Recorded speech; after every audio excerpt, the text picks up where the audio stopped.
올림픽 즈음에서 한국 스포츠 꼰대들의 부끄러운 속살이 드러난 건 한두 번이 아니죠. 이번 파리 올림픽에서도 여자 배드민턴 단식 금메달을 따낸 안세영의 벅찬 감동은 오래가지 못했습니다. 안세영은 지난 5일 금메달을 획득한 직후 공식 기자회견에서 작심 발언을 터뜨렸는데요. 부상이 생각보다 심각했지만 이를 안일하게 여긴 대표팀에게 실망했다. 올림픽 후 대표팀과 계속하기 힘들 것 같다는 생각이 든다. 슈퍼스타가 은퇴까지 시사하며 소홀한 선수 관리에 서운함을 드러내자 배드민턴 협회는 발칵 뒤집혔습니다. 게다가 문체부는 이미 장미란 차관을 주도로 배드민턴 협회 감사에 착수한 상황인데요. 파리 현장을 찾은 관계자들은 숨어버렸고 김태규 회장은 비행편을 앞당겨 조기 귀국길에 올랐습니다. 문체부뿐만 아니라 정치권도 강한 반응을 보이고 있는 상황인데요. 심지어 대통령실에서도 관심 있게 지켜보고 있다고 전해졌죠. 올림픽이 끝나고 나면 그야말로 스포츠 단체에 대한 전방위 감사의 움직임이 예측되는데요. 특히 문체부 조사가 시작되자 배째라고 나오던 배드민턴 협회 임원들이 줄줄이 사퇴를 하는 상황까지 벌어지고 있습니다.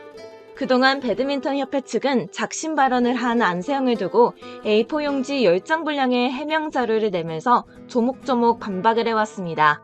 그리고 여기에 대해서 안세영 선수가 재반박을 할 것이라고 예상했지만 안세영 선수는 오히려 사과를 하면서 SNS에 입장문을 냈죠. 안세영은 제 발언으로 축하와 영광을 누려야 할 순간들이 해이처럼 모든 것을 덮어버리게 돼서 죄송합니다. 선수분들에게 죄송한 마음을 전합니다. 제 생각과 입장은 올림픽 경기가 끝나고 모든 선수가 충분히 축하받은 후 말씀드리겠습니다. 반면 협회 측은 손흥민과 김연아를 거론하며 눈높이가 다른 것 같다고 비아냥댔는데요. 이 발언으로 인해 배드민턴 협회는 또 한 번 꼰대 역풍을 맞고 있습니다. 먼저 무릎 부상을 당한 안세영을 무리하게 국제대회에 출전시켰다는 논란에 대해 협회 측은 안세영은 지난해 10월 항저우 아시안게임 결승전에서 무릎 부상을 당한 뒤 치료와 5주간의 재활을 받았으며 이후 본인 의지로 국제대회에 복귀했다고 해명했습니다. 그러면서 대회 출전은 강요가 아닌 선수의 선택이다. 파리 올림픽에 참가한 12명의 선수 중 안세영에게만 올해 2월부터 전담 트레이너를 붙여 부상의 관리와 회복을 도왔다고 강조했죠. 또한 파리에 도착해 훈련하다 발목을 다친 것과 관련해서는 안세영이 지명한 한의사를 섭외해 1,100만 원 이상의 경비를 소유하고 지원했다. 이 과정에서 안세영의 부상이 노출될 것을 우려해 철저한 보안을 유지한 채 신속하게 진행했다고 설명했습니다. 그러나 안세영 측의 입장은 달랐습니다. 안세영은 무릎 부상 후 짧은 휴식기를 가진 뒤 12월에 열린 투어 파이널에 무리하게 출전했으나 휴식이 주어지지 않았다. 또 1월 인도 오픈 8강전에서도 허벅지 부상으로 기권하면서 조기 귀국해 치료받으면 안 되냐고 요구했으나 묵살됐다고 반박했습니다. 지정 한의사 파견에 대해서도 발목을 부상당하자마자 대표팀 코칭 스태프, 의료진에 얘기했으나 전력 노출이 우려되니 그냥 가만히 조용히 있으라고 했다. 동생이 이걸 보고 정말 아니다 싶어 부모님과 선수팀에 알린 뒤에야 한의사가 파견됐다고 주장했죠. 이에 대해 협회 측은 아무리 세계 1위 또 금메달을 딴 선수라도 특혜를 줄 수 없다는 입장을 내비쳤는데요. 협회 측은 최대로 할 수 있는 만큼 지원했고 지원이 소홀했다고 생각하지 않는다면서 눈높이가 손흥민, 김연아급인 것 같다고 거듭 반복했습니다. 안세영과 배드민턴 협회 간의 공방이 연일 이어지자 네티즌들 또한 거센 비판을 쏟아내고 있는데요. 기사를 접한 네티즌들은 그럼 너희들은 무슨 급인데요? 여기서 손흥민, 김연아가 왜 나오냐? 국내 1위도 아니고 세계 1위한테 뭐하는 짓이냐? 28년 만에 금메달을 따온 선수한테 한다는 대우가 저 정도네 등의 비판을 쏟아냈습니다. 그런데 이 꼰대 역풍이 가시기도 전에 며칠 전엔 또 하나의 충격적인 사실이 드러났습니다. 바로 선수보다 임원들이 더 많은 배드민턴 협회의 아이러니함과 임원은 많지만 기부금은 0인 현실이 까발려진 것인데요. 배드민턴 협회는 임원진만 40명에 이르는데 다른 종목과 달리 회장과 임원의 기부금은 제로였습니다. 2024 파리 올림픽에 출전한 21개 종목의 협회 자료를 분석해보니 더욱 충격적이었는데요. 배드민턴 협회의 재정 자립도는 46%였는데 금메달 선수가 나온 협회 중 자립도가 50%를 넘지 않는 곳은 배드민턴 협회뿐이었던 것이죠. 그럼 대한양궁협회의 재정 자립도는 어느 정도일까요? 81.42%로 금메달을 획득한 종목 중 자립도가 가장 높았습니다. 정의선 양궁협회장은 올해 83억 원을 기부하며 지난해보다 기부액을 훨씬 늘린 모양새였는데요. 게다가 한국사격연맹의 경우에도 협회 안팎에서 기부금 5억 원을 받아 예산을 운용하며 58.14%의 재정 자립도를 기록했죠. 그러나 배드민턴협회는 회장을 포함한 임원이 총 40명인데도 수년간 기부금을 유치하지 않았습니다.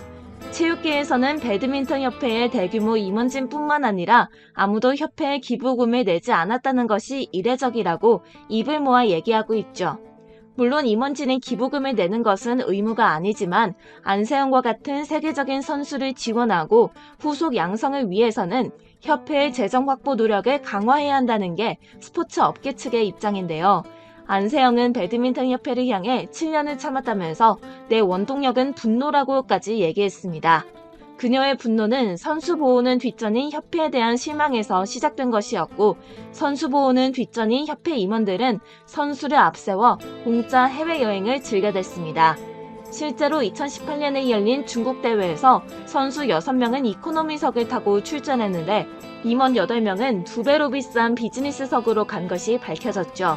게다가 2017년 호주 대회 역시 비즈니스석을 탄 임원들은 8강전을 앞두고 우승이 어렵다며 조기 귀국해버렸습니다.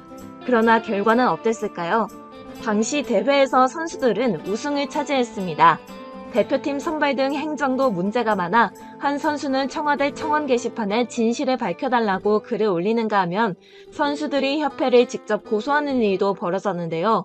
선수들을 앞세워 해외여행에 다니는 임원들은 라떼는 말야 로 말을 시작하는 꼰대들이 대부분일 것이고, 안세영 같은 MZ세대가 예전에 없던 요구를 하면 이해가 안 되는 건 당연할지도 모릅니다. 하지만 협회가 존재하는 이유는 단 한 가지, 바로 선수들을 지원하기 위해서 존재하는 것인데요. 말 그대로 협회는 지원만 잘하면 되는 상황이지만 실상은 참담한 편입니다. 선수들을 그저 소속된 아이들로 보고 소유물로 여기며 통제하려 들고 자신에게 익숙한 과거의 관행만을 우선시하기 때문에 바꾸는 걸 귀찮아하죠. 그래서 안세영이 올해 초 컨디션 관리를 위해 비즈니스석을 타고 싶다거나 기존 후원사 신발 대신 다른 신발을 신겠다, 혹은 선후배 문화를 지금까지 참아왔지만 더는 참을 수 없다고 요구했을 때도 모두 무시당했던 것인데요.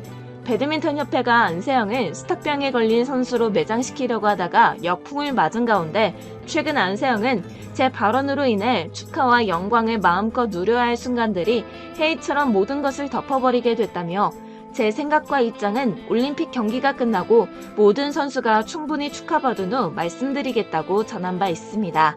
올림픽이 끝난 후 입장을 표명할 안세영의 발언이 벌써부터 궁금해지는데요. 너무도 짧았던 환희와 빠르게 퇴색된 영광, 파리올림픽은 안세영에게 어떤 기억으로 남게 될까요? 현재 문체부 장미란 차관은 이미 해당 사건을 위해 감사에 착수한 상태이며, 눈에 띄는 점은 문체부가 다른 종목들도 선수 관리를 위해 개선할 점이 있는지 전반적으로 살펴볼 계획이라고 말했다는 점입니다. 배드민턴에 국한되지 않고 타 종목까지 대대적인 감사를 예고한 것인데요. 장미란 차관까지 나선 지금 배드민턴협회가 도망칠 구멍은 전혀 없어 보인다는 소식을 전해드리며 오늘 준비한 영상은 여기까지입니다. 오늘도 시청해주셔서 감사합니다.